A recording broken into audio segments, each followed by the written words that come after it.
அடுத்து சீரியல் கொடுமைகள் வேற போடணும். என்னாச்சு ஏதாச்சுன்னு பார்ப்போம். தமிழ் தொலைக்காட்சிகளில் முதன் முறையா அல்லு அர்ஜுனின் அசுர நடிப்பை வாங்கிய லட்சுமி. ஆகாஷ் பைப்புல என்னமா ஃபீல் பண்றான்? இனியா என்ன பண்ணுதுன்னு தெரியலையே. புஷ்பா பிசினஸ்ல தமாசே இல்ல சார். புஷ்பா 2 விரைவில். இனியாவும் ஃபீல் பண்ணுதே. பரவாயில்லையே, ஆகாஷ் நினைப்பு இருக்குதான் செய்து போல. Mega hit blockbuster. ஆடாச்சை சீரியல் குடுமையை விட இந்த புஷ்பா குடும்பம் பெரு குடுமையா இருக்கும் போலயே. இங்க நடக்குது கவர்மெண்ட் ரூல் இல்ல. ஒரு புது படத்தை வாங்கினாலும் வாங்கினாங்க, இந்த படத்தை போடுற வரைக்கும் நம்ம உசுர எடுக்காம விட மாட்டாங்க போலயே. கடவுளே! புஷ்பா 2. சரி ரைட்டு, வழக்கம் போலதான் நிறைய சீரியல் கண்டென்ட்லாம் மாட்டிருக்கு. புஷ்பா 2 ஏய் நான் ஏன் கண்டென்ட் ஆரம்பிச்சிட்டேன், ஒழுங்கா ஓடி போயிரு. சோ வழக்கம் போல இன்னைக்கும் சிறப்பா எடுத்து செஞ்சிடலாமா?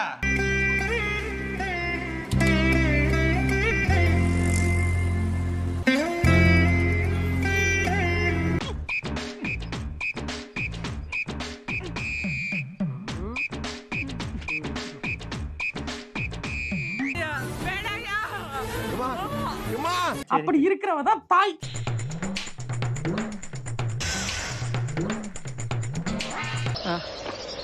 எப்படி?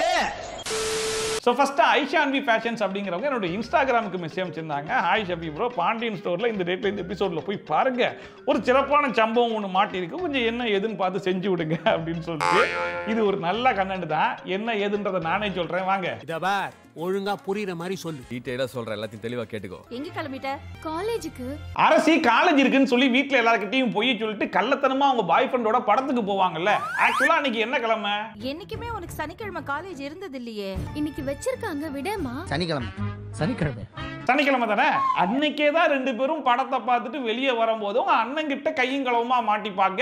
அவர் அண்ணன் என்ன பண்ணுவாப்ல, அரசி கையை பிடிச்சி தரன்னு இழுத்து கொண்டு வந்து வீட்டுல விட்டுருவாப்ல. தியேட்டர்ல எல்லாத்தையும் நான் பார்த்தேன். என்ன சொல்ற கார்த்திக்? அரசி ஒருத்தனை காதலிக்கிறாமா, சினிமா தியேட்டர்ல வச்சு அரசியை பார்த்தமா, குமரவேலுமா. சோ அரசியுடைய லவ் மேட்டர் தெரிஞ்ச உடனே பாண்டியனால தாங்கிக்க முடியாம வீட்டை விட்டு வெளியே போய் பஸ் ஸ்டாண்ட்ல படுத்து பாப்பல. பசங்களும் போய் தேடி கண்டுபிடிச்சு வாப்பா வீட்டுக்கு அப்படின்னு சொல்லிட்டு அடுத்த நாள் காலையில கூட்டு வந்துருவாங்க.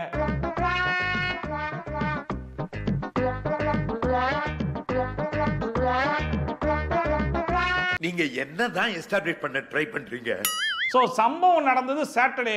பாண்டியன் அடுத்த நாள் காலையில வந்தாருன்னா நெக்ஸ்ட் டே சண்டே தானே. அப்போஸ் குளுக்கோஸ். அப்போஸ்ங்க, அப்போஸ்னா ஆமான்னு அர்த்தம். அண்ட் பாண்டியன் வீட்டுக்கு திரும்பி வந்த அதே நாள் தான் எல்லாரும் வீட்லயே இருங்க, நான் மட்டும் வெளியே போயிட்டு வந்துடுறேன்னு சொல்லிட்டு கிளம்பி போவாப்ல. யாரும் இன்னைக்கு வேலைக்கெல்லாம் போக வேணாம், நான் வர்ற வரைக்கும் வீட்லயே இருங்க. எங்கப்பா போறீங்க? வந்து சொல்றேன். அவன் இந்த உலகத்துக்கு ஏதோ சொல்ல விரும்புறான். வெளியே போன பாண்டியன் அதே நாளே திரும்பி வந்துடுறாப்ல. அதே நாளுங்கிறத எப்படி கன்ஃபார்ம் பண்றோம்னா, பாண்டியன் வீட்டை விட்டு வெளியே போகும்போது எல்லாரும் என்ன ட்ரெஸ் போட்டிருந்தாங்களோ அதே ட்ரெஸ் தான் அவர் திரும்பி வரும்போதும் போட்டிருக்காங்க. ஆனா திரும்பி வந்த பாண்டியன் அரசிக்கு வந்து சம்பந்தம் பேசிட்டு வந்துட்டேன் அப்படிங்கிற குண்டள்ளி போட்டது மட்டும் இல்லாம வர சண்டே நிச்சயத்தை வச்சுக்கலாம் அப்படிங்கிற மாதிரியும் சொல்லுவாப்ல. அதுல எந்த பிரச்சனையும் கிடையாது. ஆனா இன்னைக்கு என்ன நாள்னு சொல்லுவார் தெரியுமா? இன்னைக்கு புதன்கிழமை, வர ஞாயிற்றுக்கிழமை அக்கா வீட்டுல இருந்து நம்ம அரசியை பொண்ணு பார்க்க வராங்க. ஏன் திமுங்களா? எப்படி? அதான் முதல்ல நானும் யோசிக்கிறேன். அது எப்படி? அரசி வீட்டுல மாட்டினது சாட்டர்டே, நெக்ஸ்ட் டே தான் எல்லா சம்பவமும் நடக்குது. ஆனா அது வெனஸ்டே ஆயிடுச்சான். சோ சாட்டர்டேக்கு நெக்ஸ்ட் டே வெனஸ்டேனா நடுவுல இருந்த அந்த 3 நாள் எங்கடா காணாம போச்சு? I am sorry, technic fault. Thank you. அடுத்ததா ஜார்ஜ் அப்படிங்கிறவர் கமெண்ட் பண்ணியிருந்தாப்புல, அண்ணா எதிர்நீச்சல் சீரியல்ல இந்த டேட்ல இந்த எபிசோட்ல போய் பாருங்க, விஷத்தை வச்சு ஒரு காமெடி பண்ணிருக்காங்க அப்படின்னு சொல்லிட்டு. விஷத்தை வச்சும் காமெடி பண்ண முடியும்னா அது இவங்களால தான் பண்ண முடியும் போல.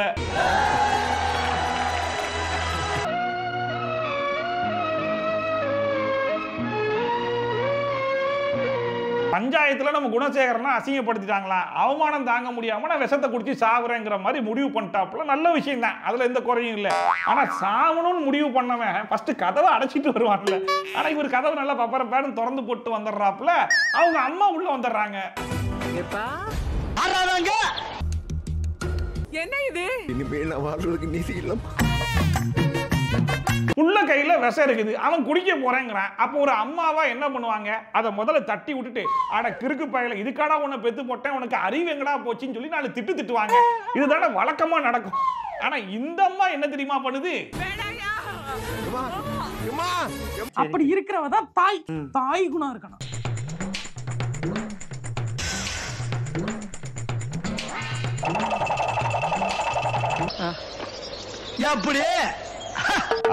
கண்குள்ளா காட்சியா இருக்குது. ஆனா அந்த அம்மா பண்றதை விட இவரு பண்றது இன்னும் சிறப்பா இருக்குது.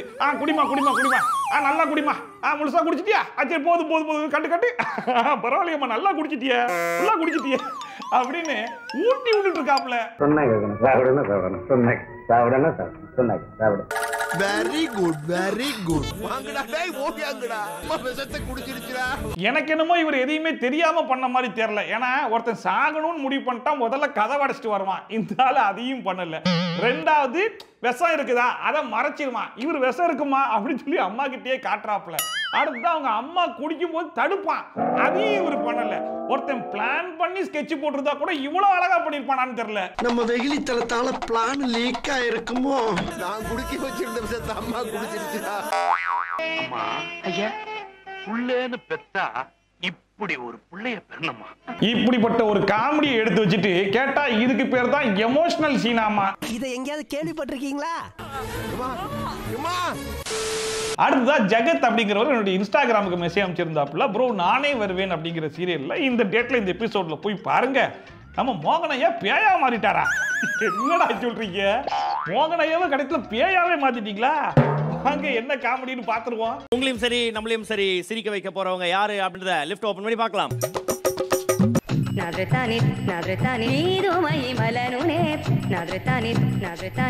லேடிஸ் கட்டப்ல உன்னை விட நான் ரொம்ப அழகா இருக்கேன்ல. இது நம்ம மோகன் ஐயாவின் புது அவதாரம் பேய். ஏன்னா நார்மலாவே நம்ம மோகன் ஐயா ராதாமாவை பார்த்த உடனே பேய் மாதிரி நடிப்பாப்ல. அதனால இப்ப பேயாவே நடிக்க விட்டாங்க போல இருக்கு. தெரிஞ்சிடுச்சா? உங்க எல்லாருக்கும் தெரிஞ்சிடுச்சா? சரி விடு. இப்ப இதுக்கு மோகன் ஐயா பேயா மாறிட்டாருன்னு சொல்லி கேட்டீங்கன்னா உண்மையான பேய் எல்லாம் கிடையாது. வில்லி வாயாலேயே உண்மையை புடுங்கிறதுக்காக நம்ம மோகன் ஐயா போட்டிருக்கிற வேஷம். அந்த வேஷத்தையாச்சும் உருப்படியா போட்டாங்களான்னு சொல்லி கேட்டீங்கன்னா புஷ்பா 2 லோ பட்ஜெட்ல போட்டிருக்கலாம். ஆனா இவங்க நோ பட்ஜெட்ல போட்டு இருக்காங்க.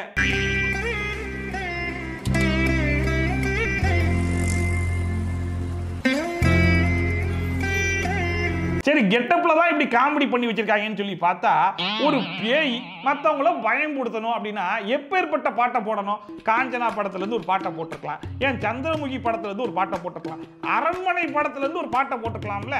ஆனா இவங்க என்ன பாட்டை தெரியுமா போட்டாங்க? நான் பாத்துக்கிறேன் மாப்ள. நீ பண்றியா? சூப்பர்ரா. இப்ப பாரு. கஞ்சா பூ கண்ணால செப்பிச்சல உன்னால. எதுக்கு சிரிக்கிறீங்க?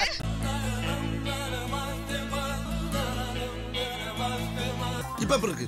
ஐயோ கொஞ்சம் ராவடா. இருக்கா இருக்கா இருக்கா. ஏண்டா உங்க ஊர்ல இருக்கிற பேயெல்லாம் கஞ்சா பூ கண்ணால தொம்தர மஸ்து மஸ்துக்கு தான் டான்ஸ் ஆடுமா? ஏண்டா அந்த பாட்டுக்கெல்லாம் பேய் டான்ஸ் ஆடுனா சுத்தி இருக்கவன்லாம் சூப்பர் சூப்பர் நல்லா ஆடு நல்லா ஆடுன்னு என்கரேஜ் தாண்டா பண்ணுவான். எவனாச்சும் பயப்படுவானா? கஞ்சா பூ கண்ணால. இந்த சீன் இன்னொரு வாட்டி போடுப்பா. தப்பி தவறி பேயெல்லாம் உட்கார்ந்து உங்க சீரியல பாத்துச்சுன்னா அதோட நிலைமை என்னடா ஆகுறது? அதுக்கு உண்டான மரியாதை போயிடாதாடா? எங்களை காப்பாத்த யாருமே இல்லையா? ஆனா உன்னடா உங்களுக்கு அந்த காஞ்சனா ரீமேக் பேய் இருக்கு பாத்தியா, அது எவ்வளவோ பரவாயில்லடா.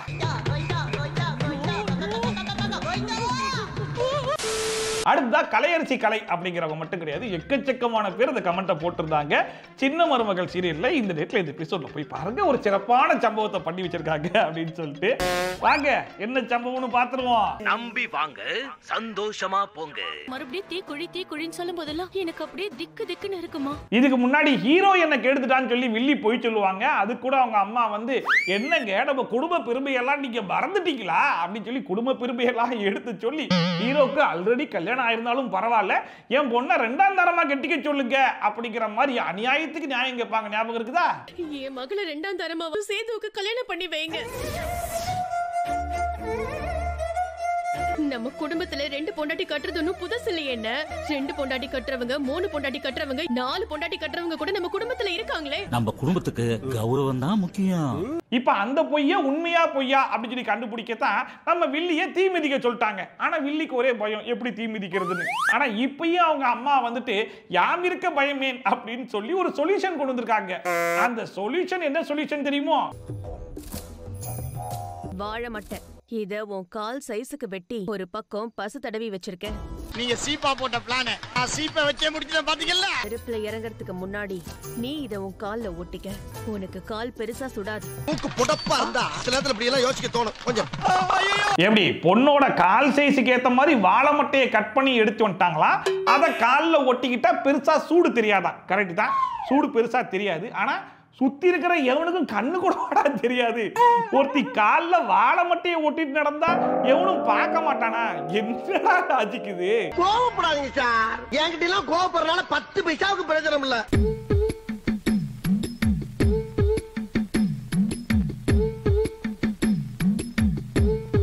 சுத்தி அவ்வளவு பெரிய கூட்டம் இருந்தும் யாரு கண்ணுக்கும் அந்த வாழை மட்டை தெரியவே இல்லையா? சரி ரைட்டு, காலில் ஒட்டிக்கிற வாழை மட்டை எவ்வளவு நேரத்துக்கு தாங்கும்? இப்படி நடந்து வந்துட்டா கூட சரி பரவாயில்ல, ஏதோ சூடு தாங்கிருச்சுன்னு சொல்லலாம். இதுக்கு நடுவில் அவங்க அப்பாவுக்கு சாமி வந்துடும், அங்கேயே நில்லுமா அப்படின்னு அந்த பிள்ளை அங்கேயே நிற்கும் 1 மணி நேரத்துக்கு. ஆனாலும் வாழை மட்டையில நல்லா ஜம்முன்னு நிற்பாங்க, ஒன்றும் ஆகாது. அந்த இடத்துல நின்னு சத்திய வாக்கு சொல்ல. இவனுங்கெல்லாம் வில்லத்தனமான சீன் எடுக்க சொன்னா நொல்லத்தனமா எடுத்துட்டு இருக்காங்க. விட்டு போறல விட்டு போ.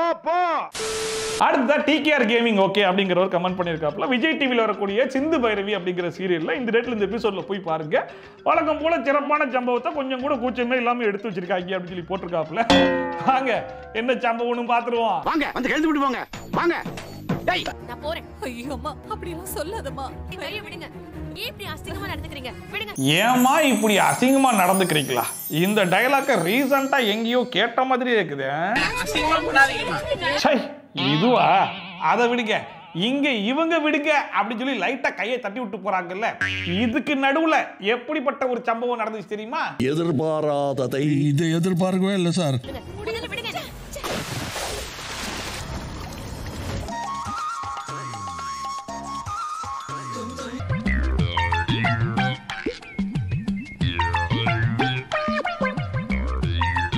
சரி ரைட், இவங்க லைட்டா உதறி விட்டதுக்கே அவங்க விழுந்துட்டாங்கன்னா கூட குப்பரடிச்சு தானே விழுந்திருக்கணும். ஆனா இவங்க பொறுமையா இருமா, நீ போறதுக்குள்ள நான் மேலே ஏறி குதிச்சிடுறேன் அப்படின்னு சொல்லி எப்படி குதிக்கிறாங்க பாருங்க.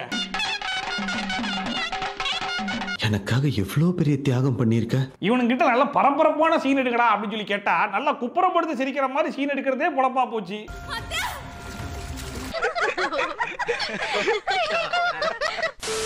அடுத்தா கிருத்திகா ரமேஷ் அப்படிங்கிறவங்க கமெண்ட் பண்ணியிருந்தாங்க, பொண்ணு சீரியல்ல இந்த ரேட்ல இந்த எபிசோட்ல போய் பாருங்க, மருதாணி வைக்கிறேன்னு சொல்லிட்டு ஒரு சரியான காமெடி பண்ணி வச்சிருக்காங்க அப்படின்னு சொல்லிட்டு. வர வர பொண்ணிலலாம் ஹெவி காமெடியா தான் பண்ண ஆரம்பிச்சிருக்காங்க. அதுல இதுவும் ஒண்ணு, வாங்க பாத்திரலாம். அள்ளி கொரட்டோட ஆரம்பிச்சிட்டா 2 பேரும் டீப் ஸ்லீப்புக்கு போயிட்டாங்கன்னு நினைக்கிறேன். இதுதான் கரெக்டான சமயம். அன்னைக்கு மருதாணி வைக்கதா இவ்வளவு தூரம் வந்தமா நடக்குது. தூங்கிட்டு இருக்கிற பொன்னி கையில பொன்னிக்கே தெரியாம மருதாணி வச்சிடலாம் அப்படின்னு சொல்லிட்டு சாரு 3 பேர் கொண்ட படையை கூட்டிட்டு போய் நல்லா கத்தி ஆர்ப்பாட்டம் எல்லாம் பண்ணிக்கிட்டு இருக்காராமா. ஆனாலும் அங்க இருக்கிற பொன்னிக்கு தெரியலையாமா.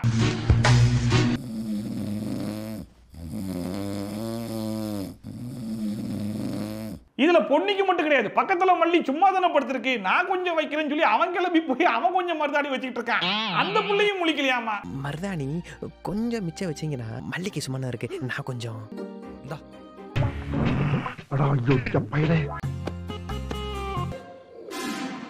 சரி இதெல்லாம் கூட விட்டலான்னு வைங்களேன். பொன்னியுடைய ஒரு கை வெளியே இருந்துச்சு, நீ மருதாணியை வச்சுட்டு இன்னொரு கைக்கு என்னடா செய்வான்னு சொல்லி கேட்டா, பொன்னி அதான் நான் இருக்கேன்ல நான் பாத்துக்கிறேன் அப்படின்னு சொல்லிட்டு அந்த புள்ளையே கையை நீட்டி தான் வச்சு விடுப்பான்னு சொல்லி காமிச்சுக்கிட்டு இருக்குது. சூப்பரா இருக்குனே. அதெல்லாம் சிரிச்சுக்கணும். அது வந்து ரொம்ப இந்த மொத்த சம்பவத்தையும் இவங்க எவ்வளவு சைலண்டா பண்ணாங்கன்னு சொல்லி கேட்டீங்கன்னா, இவனுங்களே பொன்னி மூஞ்சில சொரிஞ்சு விடுறது, பக்கத்துல இருக்கிற சொம்பு டம்ளர் எல்லாம் தட்டி விடுறது, பக்கத்துல இருக்கிறவனை எட்டி விடுறதுன்னு இருக்கிற எல்லா ஆர்ப்பாட்டத்தையும் பண்ணாங்க. ஆனா கடைசி வரைக்கும் பொன்னியும் மல்லியும் எந்திக்கவே இல்லையே.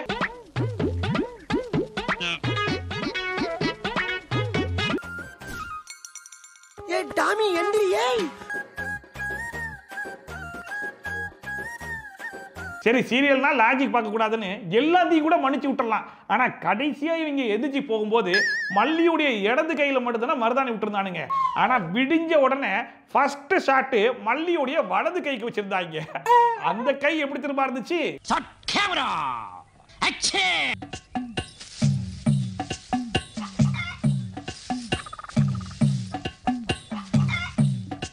ஒருவேளை ஃபர்ஸ்ட் கேங் போனதுக்கு அப்புறம் செகண்ட் கேங் வந்து எதுவும் மருதாணி விட்டு போடாங்களான்னு தெரியல. தலையில இடியே விழுந்தாலும் தூங்குவாங்கன்றத கேள்விப்பட்டிருக்கேன். ஆனா மருதாணி வைக்கும் போது இப்படி தூங்குற ஆட்களை இப்பதான் ஃபர்ஸ்ட் டைம் பாக்குறேன். அடுத்த ரித்துனா அப்படிங்கிறவங்க கமெண்ட் பண்ணியிருந்தாங்க, மருமகள் சீரியல்ல இந்த ரேட்ல இந்த எபிசோட்ல போய் பாருங்க, ஒரு கத்தி குத்த வச்சு இவங்களால என்ன பண்ண முடியுமோ சிறப்பா பண்ணி வச்சிருக்காங்க அப்படின்னு சொல்லிட்டு மறுபடியும் முதல்ல இருந்தா மாமா இந்த விட்டு போற பார் சாமா அப்படியே மறிச்சு டக்குன்னு மறிச்சு என்ன பத்திர போறாங்க.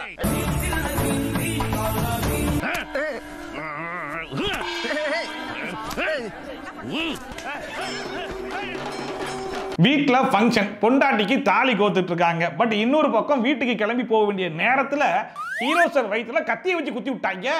அச்சச்சோ, குத்தி விட்டானா? சரி ரைட்டு, எப்படியும் கத்தி குத்த வாங்கிக்கிட்டு ஹாஸ்பிட்டலுக்கு போகாம நேரா வீட்டுக்கு கிளம்பி போயிடுவாருன்னு சொல்லி பார்த்தா அங்க ஹாஸ்பிட்டல் கூட்டு போக சொல்லி கூட்டு போயிட்டாங்க. நான் அப்படியே ஷாக் ஆயிட்டேன்.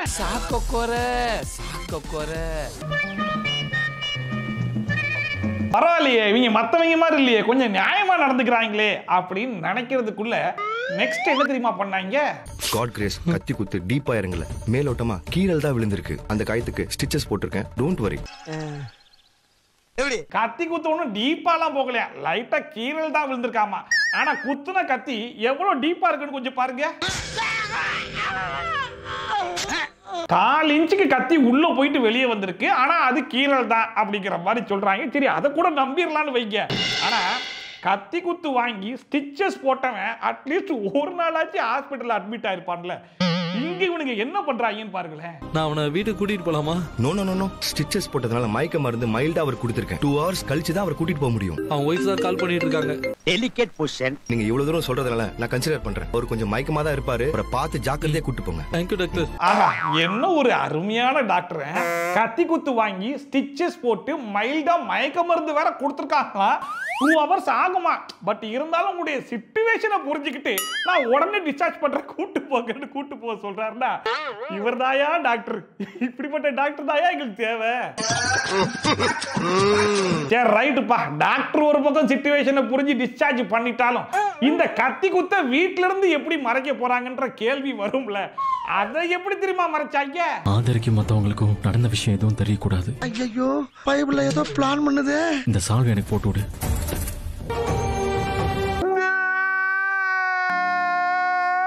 சரிப்பா, என்னதான் ஷால் போட்டு மறைச்சாலும் என்னையா ஷாலை போட்டு போத்தி வச்சிருக்கிற கேள்வி கேட்பாங்கல்ல, அந்த கேள்வியை எப்படி தெரியுமா சமாளிச்சாங்க?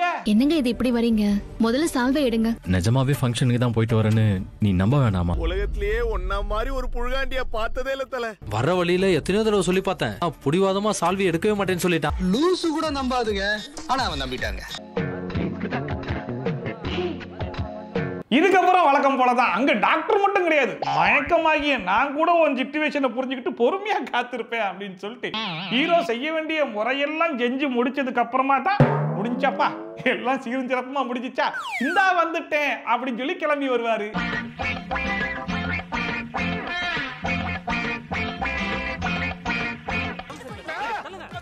ஆனா ஒரு விஷயத்துல பாராட்டணும், இதுக்கு முன்னாடி கயல் சீரியல்ல கயல் கல்யாணத்தப்போ இதே மாதிரி கயலுடைய அண்ணனுக்கு ஒரு கத்தி குத்து விழுந்துரும். அவர் ஹாஸ்பிட்டலுக்கே போகாம வந்து மெய்யழகன் படத்தெல்லாம் ஓட்டிக்கிட்டு இருந்தாப்ல. அதை கம்பேர் பண்ணும்போது இது எவ்வளவோ பரவாயில்ல. அப்புறம் பாத்துக்கலாம் டாக்டர். அட்லீஸ்ட் ஒரு நாளாவது ரெஸ்ட் எடுத்தாகணும். நீ எங்க போனீங்க? உனக்கு என்னது? My God. அடுத்த ரவுடி பையன் அப்படிங்கிறவர் கமெண்ட் பண்ணியிருக்காப்புல, அண்ணா ஜி தமிழ்ல வரக்கூடிய வீரா சீரியல்ல இந்த ரேட்ல இந்த எபிசோட்ல போய் பாருங்க, ஒரு படத்தை எடுத்து ஓட்டிக்கிட்டு இருக்காங்க அப்படின்னு சொல்லிட்டு அந்த படத்தை பத்தி இப்பதான் பேசி வாயை மூடணும். அதுக்குள்ளயா கதவை தரடா மெய்யழகா. Happy married life.